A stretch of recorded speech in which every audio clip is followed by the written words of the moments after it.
Cresçam, porém, na graça e no conhecimento de nosso Senhor e Salvador Jesus Cristo. A Ele e somente a Ele seja a glória, agora, para todos sempre e sempre. Amém. Amados, Deus começou. Ele nos trouxe até aqui e Ele continua nos favorecendo, porque Ele nos ama.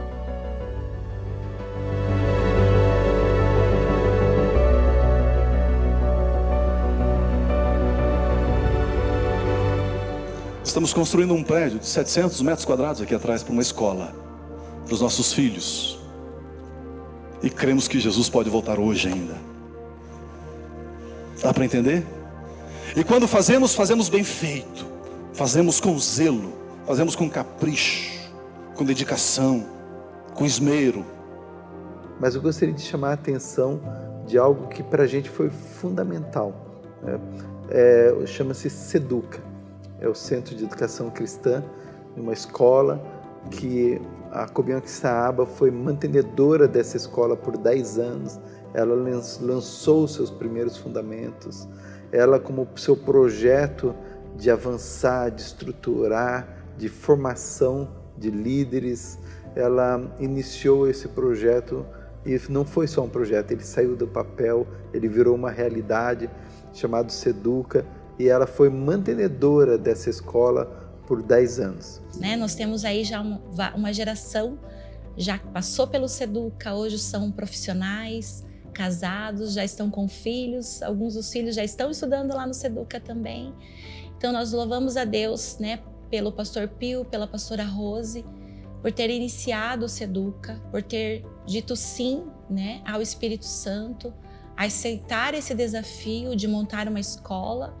Essa escola, por um tempo, ela foi nos fundos da igreja, foi construída ali, um prédio para essa escola, com excelência, buscando ali o melhor para os alunos e trazendo todo o fundamento ali, preparando os professores, E foi, assim, maravilhoso ver esse projeto crescendo, O SEDUCA já atendeu mais de mil alunos por um ano e passou muitos alunos por ali, Um ano nós tivemos quase 1000 alunos, E nós temos essa geração sendo formada para serem líderes servidores, líderes de influências, aonde Deus os levar, Na profissão que eles escolherão, eles serão grandes líderes, tendo uma formação acadêmica baseada na palavra de Deus, com princípios e valores.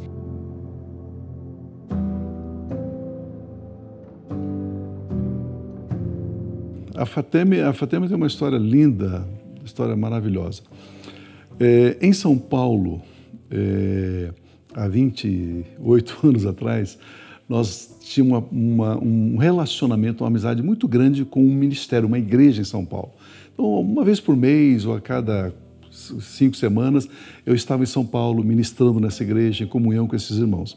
E lá eu conheci a ETM, a Escola de Treinamento Ministerial, através de um grande homem de Deus, que é o pastor Thomas Dawson, e a esposa dele, e tivemos ali, uma amizade muito grande. E aí eu conheci o curso. E aí eu falava para ele, pastor Thomas, quando é que você vai abrir essa escola em Curitiba? Um dia. Até que um dia chegou e ele falou, Pio, eu vou abrir a escola lá. Como nós começamos? Terça-feira, quarta-feira, ele enviava pela manhã de ônibus 1 ou 2 professores para Curitiba, eles vinham, apanhávamos ali umas 4 horas da tarde, 3 horas da tarde na rodoviária, nós arrumamos um local para eles ficarem, um apartamento, um quarto, e aí então eles davam aula à noite, faziam as refeições, davam aula, dormiam, ok? Passavam o dia de quarta-feira conosco, quarta-feira à noite eles davam aula novamente e terminando a aula a gente levava eles para a rodoviária, eles pegavam o ônibus e voltavam. Então, falando em ITM, FATEM e tudo mais, eu participei da primeira turma que houve na aba, eu participei. Tinha 30 alunos. Na formatura foram 30 alunos que realmente se formaram. Então os professores vinham de São Paulo. Nós tínhamos aula terça e quarta. No início era de manhã, à tarde, à noite, e depois ficou sendo somente à noite essas aulas. E foi muito gratificante, porque a gente ali recebeu a palavra, realmente a essência da palavra. E foi assim, muito bom, tanto é que até hoje o sucesso da FATEM é tão grande que muitos estados do Brasil e muitos países também têm essa escola que é muito importante. É o ensinamento da palavra. Se você quer ter conhecimento, faça FATEM, que é muito importante. E foi assim que nós começamos fazendo esse curso com essa estrutura durante 2 anos. Depois de 2 anos, o pastor Thomas Spiel, eu não tenho professores para enviar semanalmente para Curitiba, é desgastante, os professores já não querem mais, já estão com compromissos, então eu não vou continuar a escola. Aí eu pedi para ele, falei, nós podemos continuar? Ele é um homem assim, bem alto, tal, fortão, americano. Eu estava no escritório dele, estendeu a mão por cima da mesa do escritório, segurou nas minhas mãos e orou, disse, eu transfiro para você esta unção de ensino, vá, e que Deus prospere esse projeto. E desde então nós tomamos e estamos avançando com a FATEM. Na nossa igreja, há 26 anos, 27 anos, que a FATEM todos os anos abre uma nova turma. Queridos, isso é um milagre de Deus, isso é uma aprovação de Deus, uma comprovação. Você imagina, todos os anos 100, 150, 180 novos alunos entrando na escola. E com o passar do tempo, veio a tecnologia, gravamos as aulas, filmamos as aulas, temos enviado para alunos no Brasil, fora do Brasil, tanta gente fazendo essa escola e tem sido assim, tremendamente edificados. Aqueles que cursam a FATEM com a intenção de serem edificados, de ter os olhos do entendimento, do coração iluminados, são pessoas que mudam a vida delas, as pessoas têm crescido de uma forma assim extraordinária através dessa escola. É um presente de Deus para as nossas vidas, a Escola de Treinamento Ministerial e agora FATEM. Nós louvamos a Deus por essa escola tão abençoadora.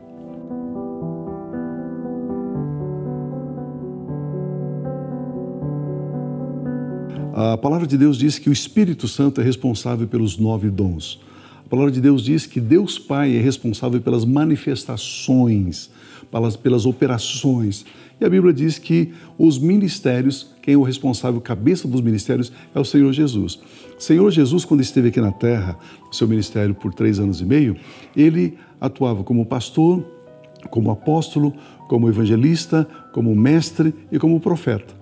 E a Bíblia diz que ele subiu aos céus, em Efésios capítulo 4. Ele deu esses dons, esses ministérios aos homens. Então, a igreja do Senhor Jesus, ela trabalha com esses 5 ministérios, porque cada um tem uma característica bem distinta, bem importante, bem específica. Importante saber que não existe um ministério mais importante que o outro. Todos compõem a igreja do Senhor Jesus, revela o cabeça que é Cristo Jesus. E quando nós entendemos isso, lá no começo, há 30 anos atrás, nós começamos então a buscar do Senhor identificar esses ministérios na vida da liderança, na vida de pessoas. E é assim que a gente trabalha, com ênfase no ministério pastoral, ministério de evangelização, ministério profético, ministério apostólico, ministério de ensino. Então, a nossa igreja trabalha bem distintamente cada um desses ministérios.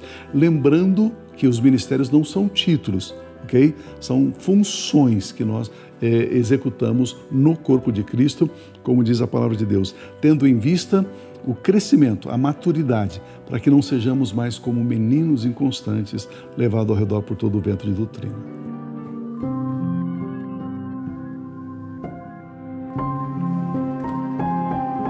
Na verdade, a comunhão cristã primeiro começou com um grupo familiar. Primeiro nós formamos o grupo familiar.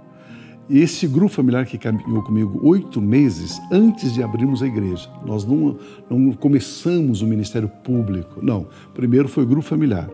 Depois nós abrimos o ministério público. E quando algumas pessoas começaram a chegar, a congregar conosco, esses líderes que estavam comigo já há 8 meses, eles por sua vez começaram a pastorear essas pessoas que estavam chegando. E por sua vez, eles preparavam líderes nesses grupos novos e aqueles novos que chegavam eram pastoreados por esse. E assim nós fomos multiplicando. Então, o grupo familiar é é um DNA nosso, é uma marca nossa. Nós trabalhamos com grupo familiar. E de onde veio essa ideia? Essa ideia veio lá da Coreia do Sul, do Ministério do Po Yung Cho. Eu estive bem nessa época, eu estava lá fazendo um evento lá com alguns irmãos do Brasil e fiquei conhecendo o grupo familiar. E aí então nós começamos a ler o material, ler a literatura do Dr. Po Yung Cho, e aí então nós implementamos o nosso ministério e começamos o grupo familiar. Surge sempre uma pergunta: pastor, todas as pessoas que estão na aba, elas têm que estar em grupo familiar? Não. Porque tem pessoas que dizem, olha, eu não quero, eu só quero vir ao culto, eu só quero, participar. Pode, claro. Só que essas pessoas, elas perdem em muito. Por quê? Porque não tem o pastoreio, não tem o acompanhamento, não tem o estudo bíblico. O nosso estudo bíblico é a mensagem que foi pregada no domingo.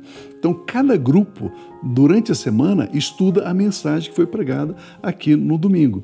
Então, se a pessoa está fora do grupo familiar, ela não tem esse tempo de, olha, eu não entendi a mensagem, para quem que eu pergunto? Eu preciso de uma visitação, eu preciso que alguém venha em casa, venha na minha empresa. Aí os apacentadores, os líderes de grupos é que fazem esse atendimento, é que fazem esse pastoreio. Então, é bom que todas as pessoas estejam em grupo familiar, porque elas poderão crescer, ter assistência, ter o acompanhamento, ter o pastoreio, enfim, é outra vida quando você entende o que é grupo familiar e quando você está inserido com o coração aberto num grupo familiar, você cresce poderosamente, é algo especial, algo bíblico dado por Deus e que nós implementamos aqui na igreja e por 30 anos nós temos trabalhado com grupos familiares. Mais ou menos uns 20 anos, né? Nós estivemos liderando.